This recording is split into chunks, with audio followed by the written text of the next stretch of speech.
Hi, everybody. Today I wanted to talk to you guys about a weapons form that I know for one have not really ever seen in a HEMA context, or at least at these HEMA tournaments. And I'm talking about sword and shield.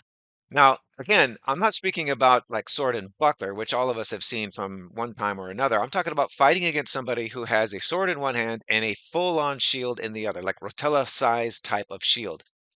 The reason why I like to fight against these various weapons forms is because of the fact that it helps me, for one, to expand my imagination, to help keep me from stagnating quite so much when every fencer experiences this at some point in time or another, where their fencing level just kind of plateaus and it takes a little while in order to break through into that next level.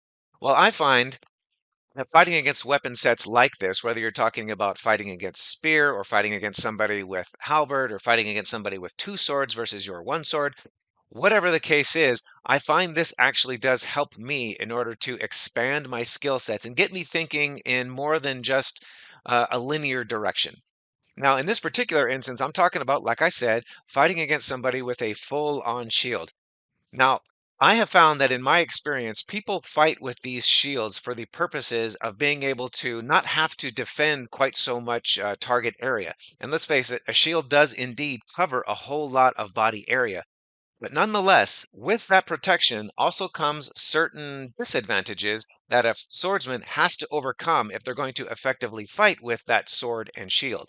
Now, today, I'm not going to talk to you about how to be the most effective sword and shield fighter, but rather how to be that fencer who is fighting with, say, single sword or sword and dagger, some of the more traditional sets that you'll see in the HEMA circuit, or even if you're talking about a martial context, what you would have seen back in the day. I'm going to talk to you about how to take on that swordsman who is using the shield in order to protect a large section of the body. Because, like I said, while there's a great many advantages to having a shield at your side, there's also some disadvantages that I'm going to show you how to exploit. So one of the first things you have to learn about, and you need to understand this right up front, is that at all times you want to be seeing your opponent. Now, when I've trained students who are fighting with sword and buckler, for example, a very common mistake that I see people making all the time is blinding themselves with the buckler. And I'm talking about holding it in such a fashion that you cannot see your opponent's body, for example. Not so much about the sword. I don't really care about the sword at all. As anybody who's ever taken lessons from me has heard many times, I don't watch the person's sword, I watch the body. So in this particular instance, you want to make sure that you can watch the opponent's body in order to be able to read the tells and be able to intercept those attacks in a timely fashion. Now, in this particular instance, I am fighting against my opponent who is wielding both rapier and a shield. And in this first attack, I'm going to play it at normal speed for you, and then I'm going to slow things down so we can break down exactly how I was able to take advantage of my opponent's weakness in order to score that hit. So first off, let's go ahead and watch this at regular speed.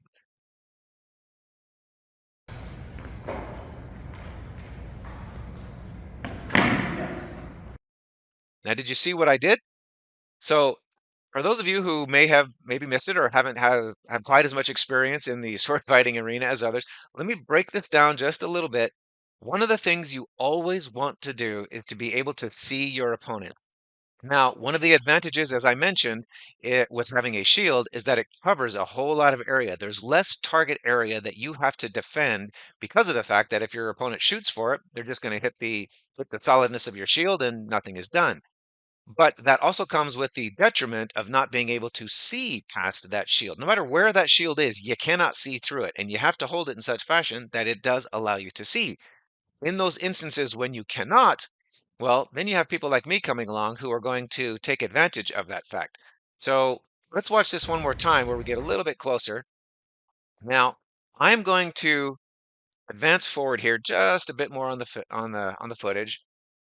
Now, what you see here is my sword, as you'll notice, takes an alignment up underneath my opponent's shield. Now, when I finally make that shot against my opponent, it is up along that blind side. It is shooting upward toward the shield as though I was about to strike the shield itself. But then, at the last moment, my sword tip rises up and it appears over the top of his shield. Now, if you notice the distance between my sword tip and his face right now, That is way too close for anybody's comfort. Well, not for my comfort, obviously, as the person giving the shot, but for the person on the receiving end, that distance between my tip and his face right now is very, very short, which means the amount of time he has to respond is very, very short. And as you can see, I'm able to get even closer. He still hasn't moved, but you'll notice how much further my sword has traveled before he even has a chance to move the shield or his body for that effect. Now, right about here is when you start to see that his shield is going up. See how in the moment before, his shield now starts to rise, but by that point in time, I'm able to make contact with his face, which essentially would end that particular exchange. He did indeed start to move backward as I had made contact with his mask, but by that time, again, it is too late. So by simply riding up through the blind spot of his shield, I allow my sword tip to move forward toward the shield, and then at the last moment, rise up over the top of the shield, much like the sunrise coming over the horizon. And by the time my tip is that close to my opponent, it's just too late. They're not going to be able to move. They don't have that 250 milliseconds to see, process, and respond by the time my tip gets to the point where it's rising over the edge of his shield. If I can ever, no matter what the weapon set is that my opponent is wielding, if I can get my sword point that close to them before they even start to move, regardless of whatever the weapon set is, they're done. So make sure that you're always keeping in mind to watch your opponent's body. Always be able to see your opponent's body. So that way you can actually make sure that you're reducing the amount of time they have to respond to you, and you're going to get the maximum percentage chance that that shot you're taking is going to hit.